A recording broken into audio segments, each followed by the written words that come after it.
Okay, in this video I'm going to take a look at the process to figure out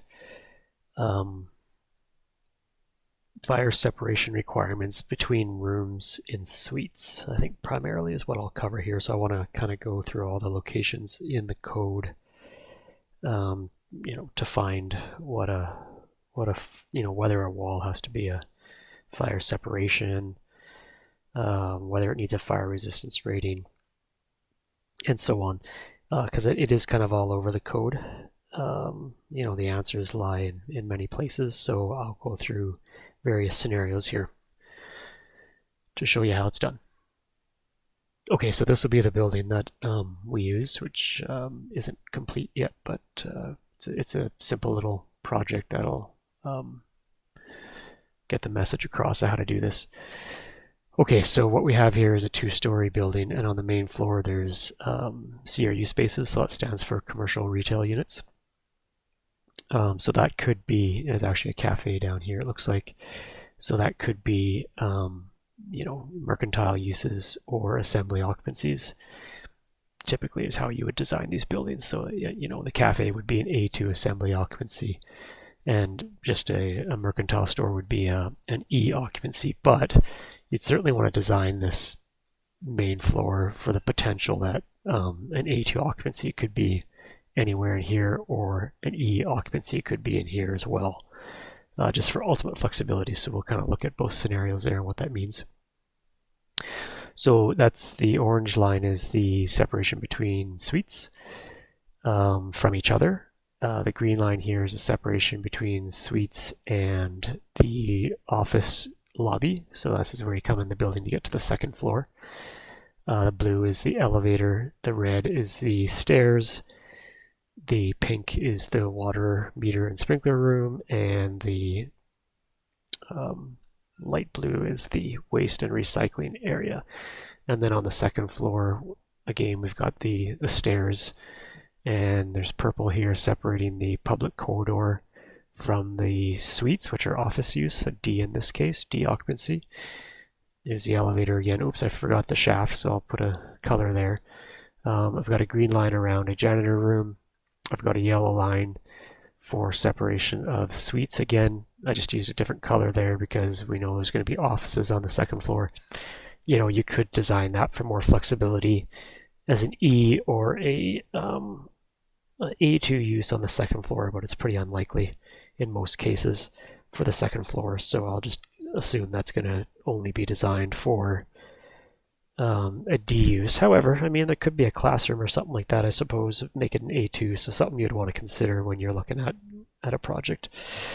I have not put a color around the washrooms, and I'll get to that later as to why.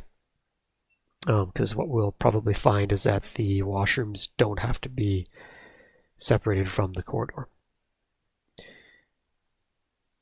Okay, and I've just added a maroon color around the mechanical shaft. And I think my plan in this video is not to find the answers, but rather show you where to find the answers, and then you can determine the outcome as needed. So anyways, there's the plans, and then I'm going to go to the building sections here. Oh, there's actually a mechanical room on the roof as well, but those walls are exterior walls facing to the outside, so there's no separation between another suite there, so that one's fine. And I've put blue lines here for the floors, so we're probably going to need a separation of some sort between the main floor and the second floor, and possibly from the second floor to the mechanical room as well. So we'll take a look at that. I've kind of covered how to figure that out in a different video, which I can link, but I'll just kind of go through that again really quickly, or at least show where you find that answer.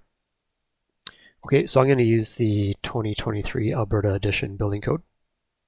Okay, and I'll just start off here just addressing why I haven't colored any of the exterior walls in this case. So you may have a fire resistance rating on an exterior wall. That would be due to spatial separation requirements, which I've covered in a different video, I think. I don't remember what videos I've done, but again, I don't want to get into that today. This is more about separation between suites and rooms.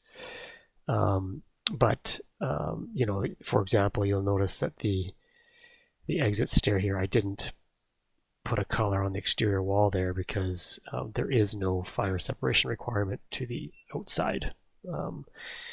So you know that's actually shown as glass right there, and that's okay. There would be no fire separation there because there's nothing to separate it from. Now that could vary if there was if this vestibule, say, came out like this, and there was a 90-degree corner right there, then potentially there would need to be a fire rating there. But this video is not going to get into that. So, okay, so that's that. All right, so I'm just going to label these occupancy types. So we're going to say that could be an E occupancy or an A2. Same with this one. Same with this one. And the same with that one. And then up here, I'm just going to say they're going to be D. Okay, so as you'll see, this doesn't necessarily go in any particular order. But what I typically do first in these buildings to start to figure out what's going on is the 322 section. So I'm going to go to part 3, 322. And again, there's another video on this. But this is where you classify your building. Like, you know, so this building here would be a 2-story A2 building, and you'd find the article that is the least restrictive for that building type. Okay, and it's also going to be a 2-story D building. And again, you just go down to the D's and you find the least restrictive of that one. And it also would be a 2-story E building, and you do the same thing as there. So you'd find the 3 least restrictive articles out of 322, and then you would apply the most strict requirements out of those 3 findings. Okay, and so what I just talked about there was, first of all, multiple major occupancies. So why is it a 2-story D building? Why is it a 2-story A2 building? Why is it a 2-story E building? That's the video you want to watch there. And then the second part of that is the 322. So then doing your building construction requirements based on occupancy. Okay, so in this case, as an A2, the floors need a fire separation with a 45-minute fire resistance rating if of combustible construction. So this building is not combustible construction. It's actually made of non-combustible construction. It's steel framed. So this would just need the fire separation without the 45 minutes, if we read that closely. As an E, it needs a fire separation with a 45-minute fire resistance rating. It doesn't say if of combustible construction, so in that case, it has to have the 45 minutes assigned to it. And then as a D, it's a fire separation with a 45-minute fire resistance rating if of combustible construction. So again, that's if of combustible construction. So it needs to be a fire separation, and it needs to have 45 minutes as well, because this is the worst. This is the most strict requirement of the 3 least strict requirements. Okay, so what that means is we know we need a fire separation for the floors, and then we know they got to have 45 minutes.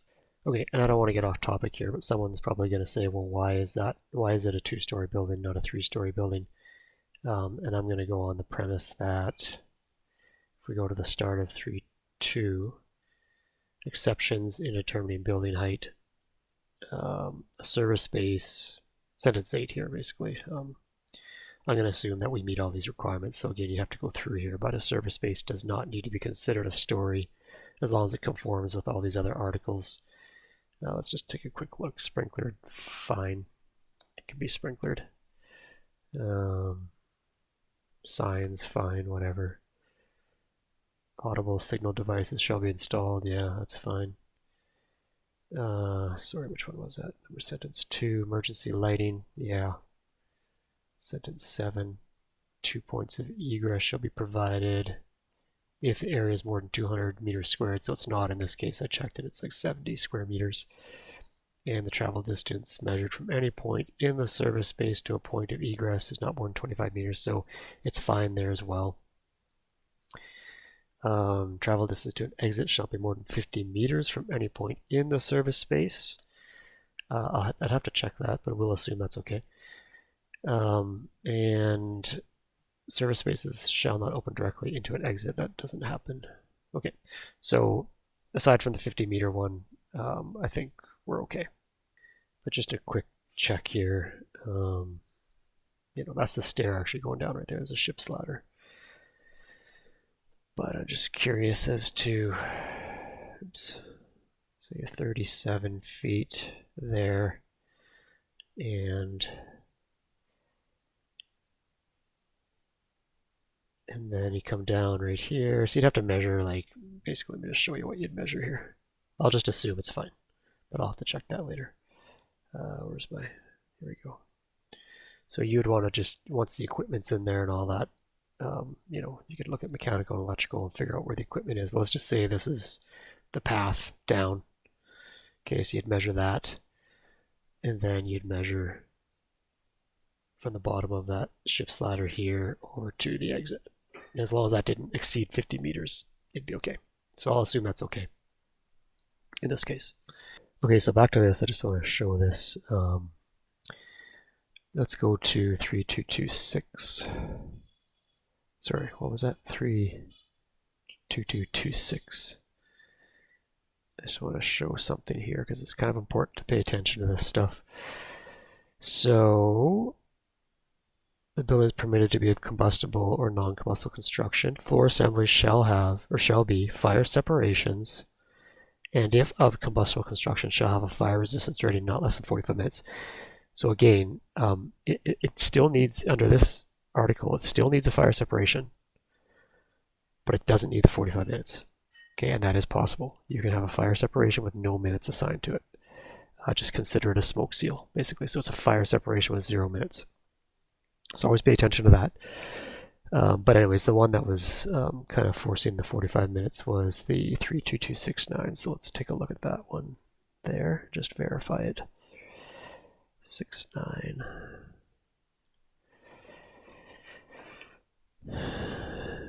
Combustible construction or non-combustible floor assembly shall be fire separations with a fire resistance rating not less than 45 minutes. So it doesn't relate the 45 minutes to whether it's combustible construction or not. So it needs 45 minutes, period.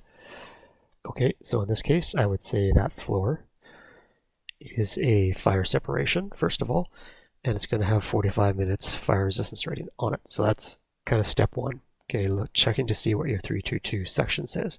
And again, in some cases, 322 might tell you your roof does need a fire resistance rating as well. It won't need a fire separation because it's a roof. Again, you're not separating it to anything, but it might need a fire resistance rating. In our case, it doesn't need it because it didn't mention a roof. And then, even though this is not a story, that's still a floor. So at this point, that's 45 minutes. A fire separation with 45 minutes on it. Okay, so that's step one. Go to your 322 and figure out those requirements. Now, I didn't highlight these here, but since the floor needs to be 45 minutes, then all the columns supporting the floor will need to be 45 minutes as well. So again, this is about separation of suites and rooms, spaces in the building. It's not about that. But just be aware that the columns in this case would need that 45-minute fire resistance rating as well. They wouldn't be fire separations because they're columns. They can't be a fire separation. So they're an example of an element that's just got a fire resistance rating, but it's not a fire separation. All right, so step one, you go to 322 and you classify, do that process. Basically, go watch those videos about that. Okay, next I would then go to section 3.1. Okay, and then classification of parts of buildings or parts of buildings by major occupancy. And so that's where you find your major occupancy types. And when you have multiple major occupancy, there's going to be multiple major occupancies like we have. So again, we have D, E, A2 in this building. So we need to look to see what those requirements are. And then there's a chart here, basically, if you read through this, that tells you got to have certain fire separation requirements between certain major occupancies. So this is your second check. Okay, so step 1 is the 322. Step 2 in my books is this 3131 section. So we know we're going to have some, potentially on the main floor, we're going to have some E to E's, let's say they're all mercantile uses on the main floor. That's just who leased it. So E to E. So you go E to E, nothing required. Okay. Let's just say all the uses on the main floor are going to be A2. So you go A2 to A2, nothing required.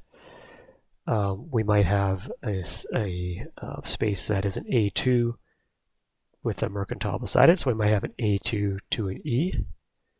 And look at that, it needs to be 2 hours. Okay, so as soon as you have an A2 to an E, it needs to be 2 hours. So, and everything else so far is nothing required. What else could we have there? We could have a A2 to A2, do we look at? I can't remember now. A2 to A2, nothing. E to E was nothing. E to A2 is 2 hours. Okay, so I just revised this. Let's just pretend this was the only A2. That was E, that was E, that was E. So what we just found there in 3131 is that the E to E didn't require anything. So that wall there would have nothing. That wall there would have nothing. We found that the E to A2 required 2 hours. So that wall there would then be 2 hours. Now, in these, as I mentioned earlier, in these types of buildings, you don't know who's going to lease these spaces. Like, you know, imagine if you built this wall. I mean, typically you wouldn't even build the wall until you know what the tenants are and how much space they want. But let's just say the wall was built and that wall was built. And it might have to be in this case because in some cases the land use bylaw requires that the units be not over a certain size. But anyways, let's just say they're built. And let's just say you built that wall with no fire rating on it. Okay. Then all of a sudden a Vietnamese restaurant wants to go in there. Okay. And there's already a store here, and there's already a store here. Then you got a problem because you'd have to upgrade those walls to 2 hours. So typically what I discuss with the client is, hey, should we just do 2 hours for all these walls so that you have full flexibility? So something to think about. You know, I suppose it's probably worth it to consider what if an office went on the main floor, or not even an office, but just a business and personal services. So it could be an optometrist or a dentist, something like that. So let's just check it out. D to E is nothing. D to D is nothing. D to A2 is 1 hour. Okay, so that, and there's a whatever 4 is. If you were under those articles, I don't think we were, but anyways. So in this case, I'd probably default to the 2 hours everywhere. And then just doing that D to D was nothing. So then that means this wall on the second floor, this yellow one, has nothing. Okay, so I have an idea. As we figure stuff out, let's delete the colors. So nothing, or sorry, I shouldn't say nothing, but we've resolved what those are going to be, and we resolved what that's going to be. And we have resolved what that's going to be, and we've resolved what that's going to be. Oh, here's another. Actually, did we resolve it? Not really. So we had determined through 322 that, let's just go here. We'll ignore that mechanical room for now. That needs to be 45 minutes. Fire separation with 45 minutes. But we just determined that an A2, well, that was A2 to E. Let's see here, A2 to E is 2 hours, but what's an A2 to D? A2 to D is 1 hour. Okay. And then 3. And if you're classified under those articles, then you need 2 hours, it looks like. Anyways, let's just looking at that. Let's just say we're A2 to D, so we need 1 hour. So now I would say in that case, the 3131 has overridden the 45 minutes. Okay, so now this is a this is a fire separation with 1 hour. And again, that's just because you might have the A2 on the main floor anywhere. I've just said, let's just design this building so that an A2 could occur anywhere on that main floor. And then it has to be separated from an office by 1 hour, according to that section of the code.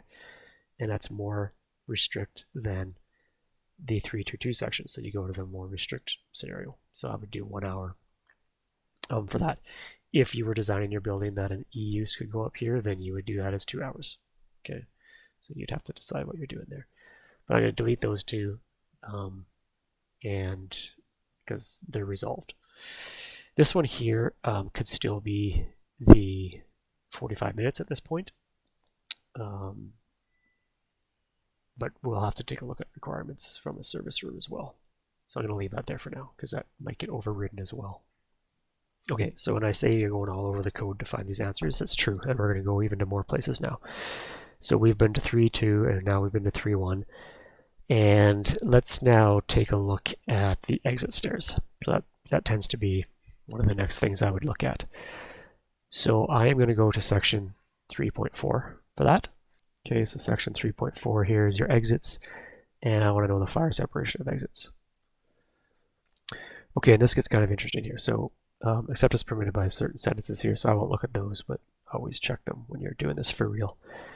Every exit shall be separated from the remainder of the building by a fire separation having a fire resistance rating not less than that required by subsection 322. So in subsection 322, we actually found that that floor, well, I should finish this. By subsection 322, but not less than 45 minutes for the floor assembly above the story. So what this is saying is that floor had to be a fire separation with 45 minutes in subsection 322. Again, it's not based off the 3131, it's based off of 322. So it's 45 minutes. And that's what you have to apply now to your stair. Okay, so the stairs are 45 minutes. Let's just say the floor didn't need a fire separation. Let's just say we found out that it was a fire separation with 0 minutes to it. In that case, you'd still do the 45 minutes because it says not less than 45 minutes. Okay. Now you might say, but we're doing an hour on the floor, and now our exits are only 45 minutes. So, yeah, like it's pretty clear it's based off of the 322 result, not the 3131. Could you do 1 hour instead of 45 minutes? Yeah, you could. But 45 minutes is what's required there. Okay, so we figured out our exits. So let's get rid of that, that, and that. Let's do the elevator next. For that, we're going to go to vertical transportation section. And I want to know what the fire separation is for the elevator hoistway. So much like the exits, this is referring to the 322 section. So in our 322, we needed 45 minutes for the floor. That was 45 minutes. And so the minimum fire resistance rating is 45 minutes for the elevator as well. And it is a fire separation as well, just it says that up here. But so it's fire separation with 45-minute fire resistance rating. Dumbwaiters, if you're interested, are little elevators in restaurants on multiple floors. Okay, so we figured out that. Okay, so next let's do this mechanical shaft. Okay, so I'm going to go to the service facilities section, and it's a vertical service space and fire separations for vertical service spaces. And this is just like the elevator basically. So, you know, it's based on your 322 result, so 45 minutes and 45 minutes. Okay, let's get rid of that.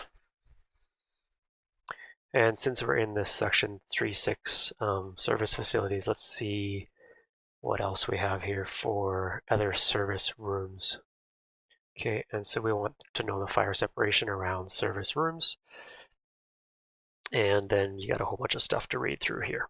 And sentence 1 kind of starts you off with a 1 hour if it's got fuel-fired appliances, which typically in Alberta anyways, we have that. So gas-fired water heaters and stuff like that. But it does have exceptions here, 2, 8, 9, and 10, so you'd have to read through those as well.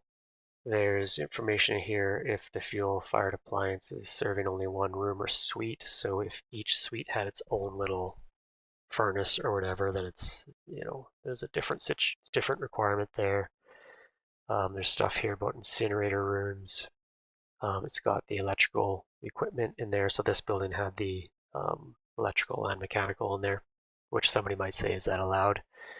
Let's just find out right here, 3623.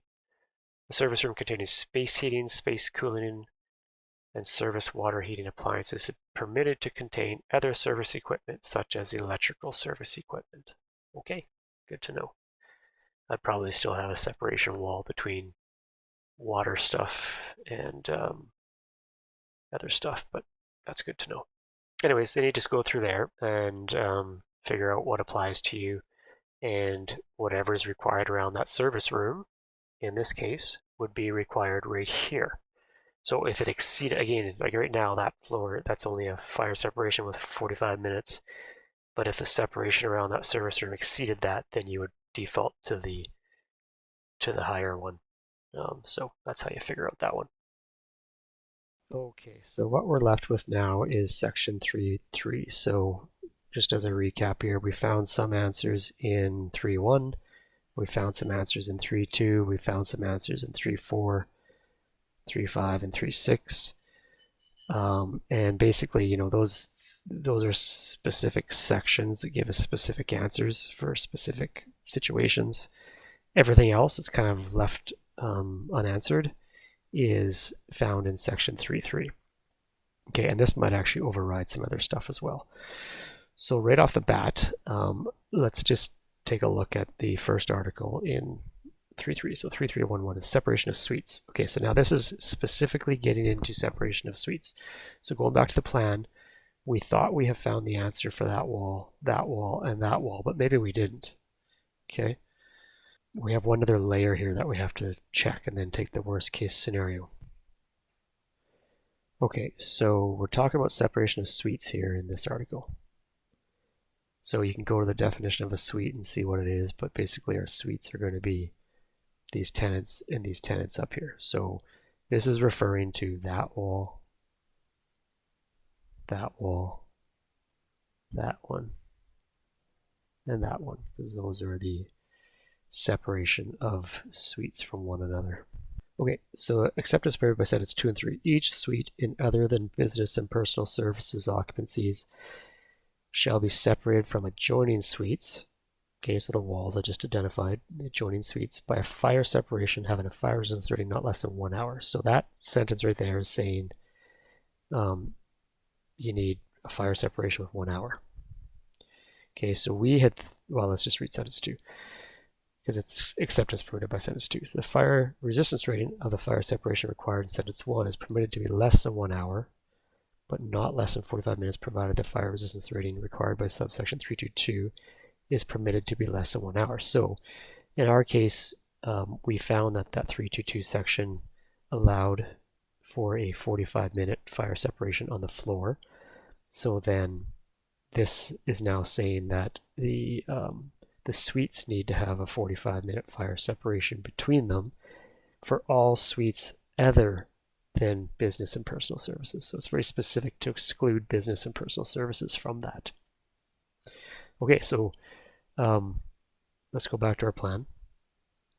And so let's just say we had an A2 here, E, and E. So we had determined that an E to E was 0. Nothing was, I shouldn't even say 0, like nothing was required, right? And if you remember back, the D to D had nothing, and that what I'm referring to is that chart in 3.1.3.1.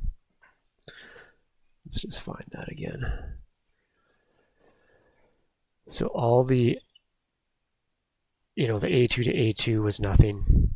The E to E was nothing. The E to D was nothing, and so on and so forth. So this article now is overriding this section for those particular instances, because now those ones that in 3.1.3.1 that would have had nothing now require the 45 minutes in this case. Okay, and if you get caught going down the rabbit hole of sentence 3, I did a lot of mall work, so I'm familiar with this one, but 3 essentially is going to take you down a rabbit hole of a mall situation. So again, this article is about separation of suite to suite situation. And so if you think about a mall, you have a bunch of tenants facing the public corridor, and they don't have fire separations between them. And sentence 3 is what kind of allows that. So it says occupancies that are served by public corridors conforming to this clause in a building that is sprinklered, which is typically your mall, are not required to be separated from one another by fire separations, provided you meet these situations. So the fast food and the food court, suites of business and personal services, even mercantile, and any combination of those. But if we go to 33144B, a room or suite provided the public corridor complies with sentence 33194. So 33194 talks about maintaining the 3-meter clearance for pedestrian travel in that public corridor, and occupancies within the public corridor can't be more than 15% of the area of the public corridor. So what that's referring to is basically kiosks in a mall corridor. You have the kiosk kind of in the middle. They have to have that 3-meter clearance on all sides, and the total of the kiosks in the public corridor can't exceed more than 15% of the area of the public corridor. Okay, and then the other part of that was where was it here? It's right there. And the other sentence was this one here, and this gets into the travel distance is 105 meters. Your corridor is 9 meters wide by 4 meters high. So if you went into a mall, your typical mall, chances are that corridor is 9 meters wide and 4 meters high. And that is so that you can get a situation where the tenants don't have fire separations between each other. So anyways, doesn't apply. Okay. So now that means that these walls are back to at least 45 minutes. However, on the main floor, we had defaulted to 2 hours in this case, just for flexibility of future tenants. So again, you're just going to take the most restrictive one, which is the 3131. And as far as the second floor goes, this suite to suite situation looks like it doesn't need anything, because that article was very specific to be referring to everything other than business and personal services. And the second floor has business and personal services. So I'm going to get rid of that line as well right there. Okay. All right. So where does that leave us? Next, we have the office lobby and the public corridor on the second floor, a janitor room, and it looks like I forgot the waste and recycling, which would be back in the service rooms, but we'll go back to that later. Okay. So what is a office lobby? When I look at that, I don't think the code has anything specific in section 3.3 about a lobby. Could it be a public corridor? Maybe. Could it just be classified as a suite of occupancy type D, since that's what it's serving, is these ones right here? Maybe. So maybe I'd look at both in this case. I'm just going to check out the definition of public corridor. Okay, public corridor means a corridor that provides access to exit from more than one suite. Okay, does that provide access to an exit from more than one suite? Actually, it kind of does, because what happens in this case is you come out of these suites and you go down the stairs here and you enter into the lobby and then out. So yeah, I'd say in this case it does. So that's what I'd be going with. And if you're wondering, well, how is that possible that you can go through a lobby that's called exit through a lobby and allowed to have one exit through a lobby so long as you meet a bunch of rules? So it actually works in this case. All right, so let's find the answer to the public corridor. So again, that's going to be within section 3.3. Oh, and by the way, in section 3.3, so yeah, all floor areas. Okay, so that's again everything that's left over. It's got all the answers there for all the rest of the floor areas. There is some specifics about assembly occupancies, care, treatment, and attentions, like your B occupancies. That's your A2, your C's, and so on and so forth.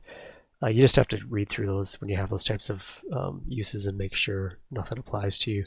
The assembly, if I remember correctly, I won't go there, but it's mostly about like theaters and that type of assembly, not like a restaurant assembly.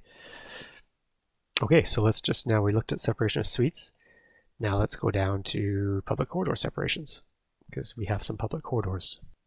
A public corridor shall be separated from the remainder of the story by fire separation. Okay, so we already know now our sentence 1 is saying we have to have a fire separation from the remainder of the story. So that means the public corridor to the suite is a fire separation. The fire separation between a public corridor and the remainder of the story shall have a fire resistance rating not less than 45 minutes. So now it's saying, okay, you got to be a 45, or you got to be a fire separation, and now you also need 45 minutes.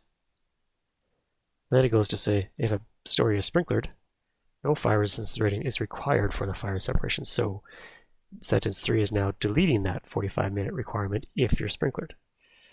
But it's not deleting the fire separation. It's only deleting the fire resistance rating. So read that carefully. And you can't be a B occupancy or a C. And then sentence 4 is when you can get rid of the fire separation as well. So no fire separation is required in a sprinklered floor area between a public corridor and, okay, so the except as required by, I went to those ones about patient rooms, and the other one's about residential suites. But no fire separation is required as long as you're sprinklered from a room or suite, provided the public corridor complies with sentence 33194. Oh, sorry, I didn't finish A here. Provided the travel, okay, except as required by those. Okay, so except as provided by the patient rooms and the residential. And notwithstanding sentence 34242. Okay, that's getting into how you measure your travel distance. The remainder of the story, provided the travel distance from any part of the floor area to an exit is not more than 45 meters. Oh boy. Okay, so what this is getting at is, if in this building the travel distance from, let me just read that again, from any part of the floor area. Okay, so if the travel distance from any part of the floor area, so like let's just say from this point to there, didn't exceed 45 minutes anywhere in this building. If you never exceeded 45 minutes, then you can get rid of the fire separation, or 45 meters, I should say, which is a high likelihood that this building would meet that requirement, because that distance from any point in the suite to that exit right there, that it's not the outside, it's like to the exit, it says that wouldn't exceed 45 meters, and likely on this side it wouldn't as well. I highly doubt it, but anyways, someone could check that. So possibly 4A would remove the fire separation requirement in this building. This sentence 34242 is about how, I don't know if I did a video for this one or not, but well, yes, I did actually. In certain instances, or maybe I didn't. Anyways, you know, if you meet these requirements here, then when you measure your travel distance in your building, you can measure it from the egress door of the suite. So the egress door is the door from the suite. So depending on the situation, instead of measuring from the farthest point in the suite, you can actually measure the distance from the suite door to the exit for your travel distance. So as long as you're not, I think what it's getting at in that article is, as long as you're not applying that, or yeah, you're not using that basically, then you can get away with that, that deleting that fire separation. Okay, and then B, no fire separation is required in the sprinkler floor area between a public corridor and a room or suite, provided the public corridor complies with 33194 and this one here. And these are the ones that start getting into the mall situation, so we won't go there, that doesn't apply. And a space containing plumbing fixtures. provided the space of the public corridor are separated from the remainder of the story by a fire separation having a fire resistance rating not less than that required between the public corridor and the remainder of the story. So the sentence C there was why I didn't put any colored lines around the washrooms, basically. But I did put it between the office. You're basically making that the washroom part of the public corridor in that instance. Okay, so in this case, without actually doing the measurements, I think that nothing would be required, probably. But in a lot of instances, you will find that the public corridor may have to be a fire separation with 0 minutes assigned to it. Okay, and that would also apply for this down here, since I'm going with the idea that that's a public corridor as well. Okay, so let's carry on now for the janitor room. Let's see what happens with that one. Janitor room. And actually, I got to think deeper about this as well, but let's take a look at janitor room. It's in here somewhere, the 3312. Okay, so acceptance parameters sentence 2 and 3. A room or space with a floor area of a storage of janitorial supplies shall be separated from the remainder of the building by a fire separation having a fire resistance rating not less than 1 hour. So sentence 1 is saying fire separation of 1 hour. Sentence 2 is saying you can reduce from 1 hour to 45 minutes, provided that your 322 section allowed for that for the floor. And then sentence 3 says the fire separation required in sentence 1 is not required to have a fire resistance rating if the floor area in which the room or space is located is sprinklered. So if you're sprinklered, you can get rid of the 1 hour or 45 minutes, but you can't get rid of the fire separation. That is still required. Okay, so that's a good example of a room that would have a fire separation with 0 minutes assigned to it. But again, it depends on your situation there. Now, what kind of caught my attention there is that this is a janitor room, but it's also the access up to the mechanical room. So there's no wall. Where's my mic? There's no wall. Oops, let's just go here. No. Yeah, here we go. This is good. There's no wall. You come up, you go in the janitor room, you go up a ship's ladder up into the mechanical room. So essentially that space is part of the mechanical room. So I would say in that case, whatever was required for that floor, I can't remember now, that would carry around like that, right? So whichever is stricter, the janitor room requirement or whatever the service room requirement outcome was for that area. Okay, that takes care of that one. And all we got left here is that waste and recycling area. And so that's going to go back to the 3.6 section, and there is storage of combustible refuse and recycling. And that's where you'd find the answer for that one. And it looks to me in this case, it would be a fire separation with 45 minutes. Okay, wow, that was intense. Took longer than I thought, but that's how you do it, essentially. You're all over the building code to find those answers. So maybe at some point I'll do a video of now you know what those assemblies need as far as a fire separation or a fire resistance rating goes. How do you build them? So that'll be a different video. Thanks.